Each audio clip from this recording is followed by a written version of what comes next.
And also tonight, the Tolkien fan who's realised a dream.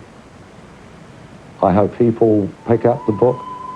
I want them to share my passion that I've spent over the last 9 months, travelling around, going to these places and soaking up a bit of Middle Earth, I guess.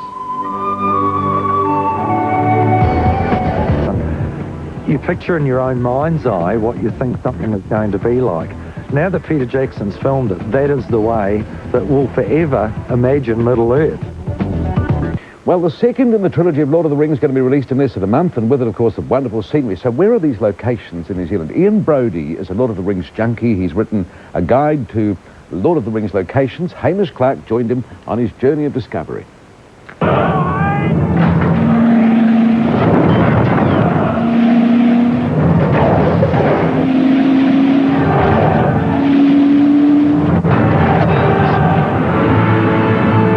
Flying into another world that most of us have only seen on the big screen. I've seen the best scenery in New Zealand in the last 2 weeks.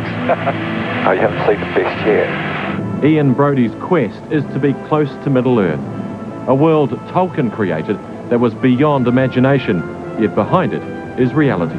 Tolkien had a wonderful way of describing scenery, and he would describe it perfectly. Like he put you in the book, he put you in almost in that location. It's his whole idea of Middle Earth encapsulated in New Zealand. It's here atop of Mount Olympus in the ranges high above Collingwood, where the Fellowship began their journey from Rivendell, heading for the mines of Moria. Well, this is the area where the two little hobbits, Meriadoc and Pippin, are play fighting. Over your feet. And Boromir is trying to teach them to sword fight. And one of the little hobbits pretends that he's been hurt and crouches over like this. The other one's in with the knee. When you've seen something so many times on a movie or read about it, to actually come and stand here and look around is so special. Next stop, it's south towards Murchison. And to another scene from the movie. This time, Middle Earth can be found in the Kahurangi National Park, 1,800 metres up on top of Mount Owen, on some of the oldest rocks in New Zealand. They've chosen, again, just the perfect spot for it. Okay. Everywhere you look, there's a different angle. There's just another little piece unfolds as you go around the corner. It's here where Frodo and the Fellowship exit the mines, escaping the horrors of Moria.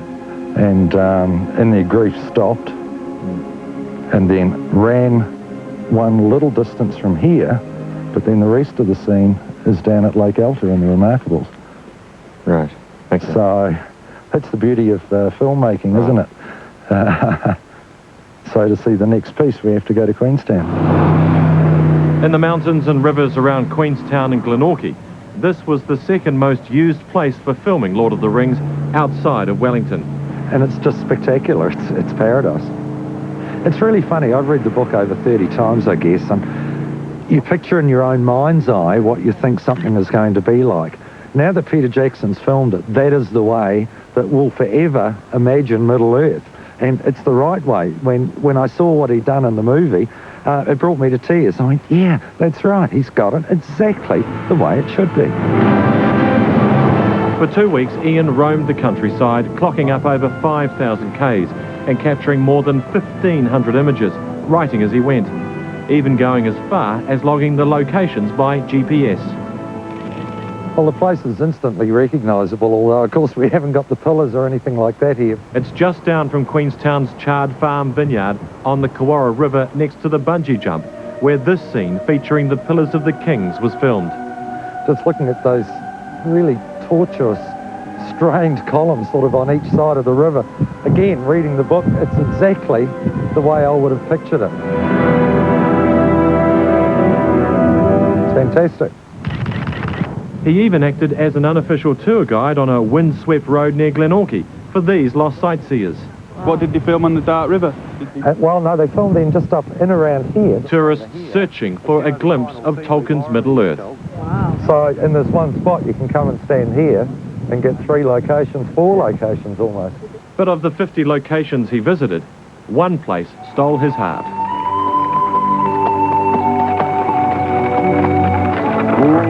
So I spent a morning in Hobbiton just wandering around, and to climb those steps and stand there, it's brought to life.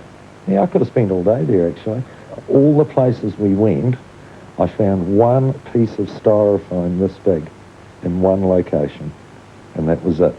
You would never know a film had been made there.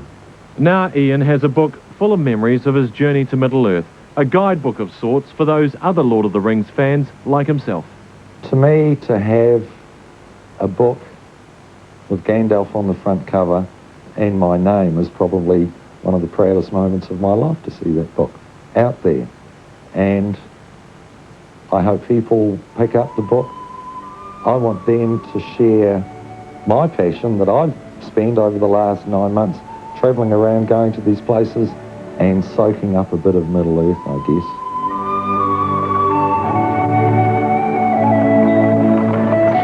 Make you want to cry, doesn't it? That story shot by a Christchurch cameraman, Scott Munro. The editor was Simon Beck, and the book gets launched in Queenstown tonight.